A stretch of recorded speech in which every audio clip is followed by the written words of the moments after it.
Hi everyone. Today I'm going to talk about the six-color desert battle dress uniform. I will first go over the history of this uniform, just a short version of it. Then I'll go straight into the video of me actually testing the effectiveness of this camouflage in the the deserts of California. All right. So now let's get into the history of this uniform. So many of you probably recognize it. It's a very recognizable camouflage. It's very famous, especially during Desert Storm. But before all that, this was actually created a pretty long time ago. It was created in the late 60s and early 70s.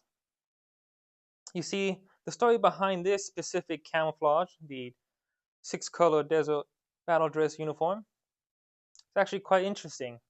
You see, the reason why the United States military created this uniform was because during the late 60s and early 70s, there were conflicts in the Middle East, specifically with basically Israel and other Middle Eastern countries.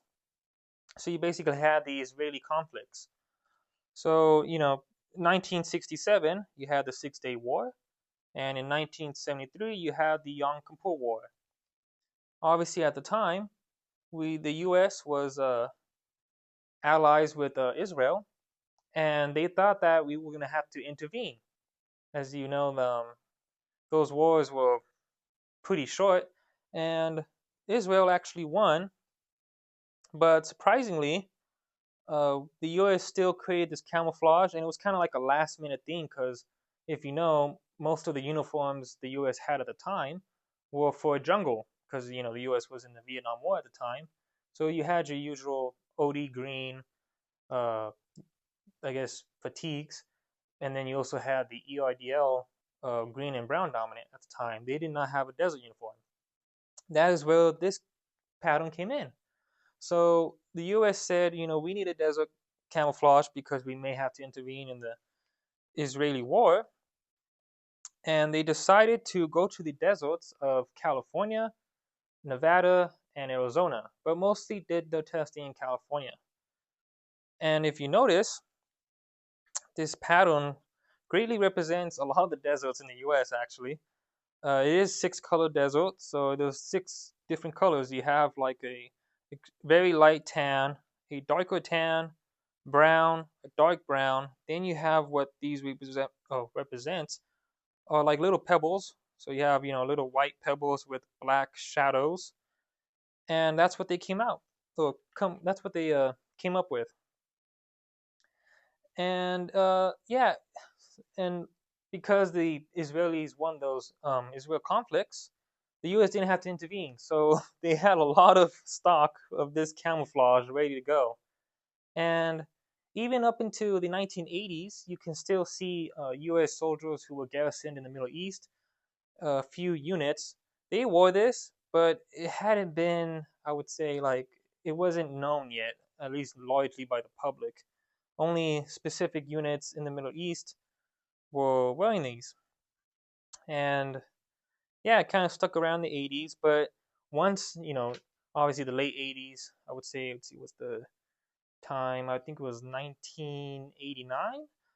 That's when Desert Shield started, and that's when this camouflage actually came to become very well known as Desert Storm.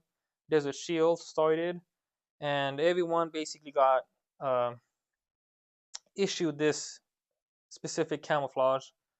And what's kind of interesting and a little funny is this camouflage didn't really work as well in the deserts of the Middle East, and there are a couple of reasons for that. One, this camouflage was meant for the deserts of the United States. If you ever been in the deserts in the United States, you'll know that it's very, I would say, it's rocky. There's some mountains. There's a lot of brush. It's not as sandy. Whereas the deserts in the Middle East are extremely sparse. There's no shrubs. There's not a lot of rocks. It's very it's mostly I would say it's just sand. It's a lot of sand. Sand dunes everywhere, and that's where this camouflage didn't really wasn't really effective. Um, Mostly because of the dark browns. You see how it's completely covered, even if I switch it around real quick. Big old brown spots, and in these little pebbles didn't really blend in as well. So that was a small problem. Of course, as we all know, by the end of Desert Storm, that's when they started creating the Desert Combat Uniform, also known as the DCU, and the Coffee Stain, to replace these, and they were officially being phased out by 1995. They were completely gone. But yeah, this camouflage is pretty cool. I mean, to me, a lot of people say it's not an effective desert camouflage, or like it sucks and it doesn't work. I disagree with that. I think you know this specific. Oh yeah, got the nickname. A lot of people like to call it chocolate chip, but this camouflage it works. It does work, but usually in the deserts that are more, I would say, mountainous, or has like shrubs, just like the ones here in California and Arizona and Nevada. I would say it's pretty darn good, as I will show you in the next part of this video. And yeah, I mean, yeah, it doesn't work in the Middle East and sparse desert, but it still works in the deserts of the U.S. So now let's go to the next segment of this video, and as I'll show you videos of me wearing this in full, I guess the full combat uniform. I'm also wearing the Atlas gear on top of it just to kind of see how it blends with it. But yeah, let's go straight to the effectiveness of this video.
Hi everyone again.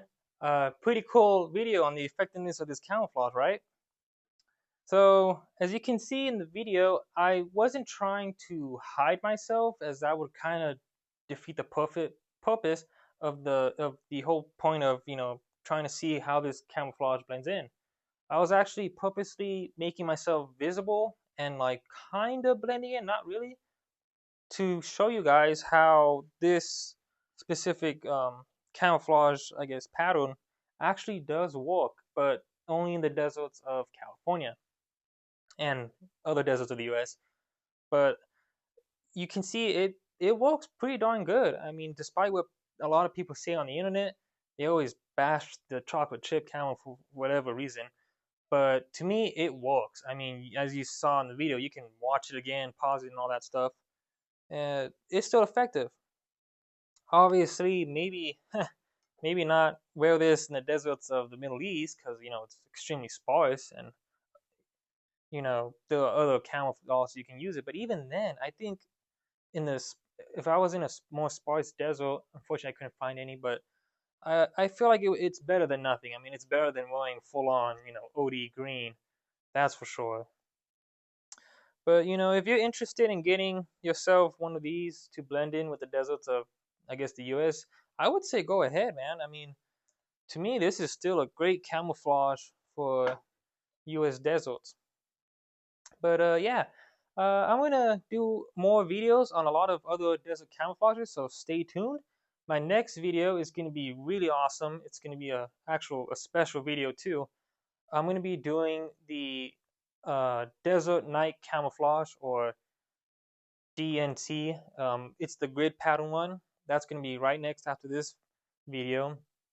I'm gonna do a whole thing about it too. I'm gonna talk about the history and do an effectiveness using actual infrared night vision. So stay tuned.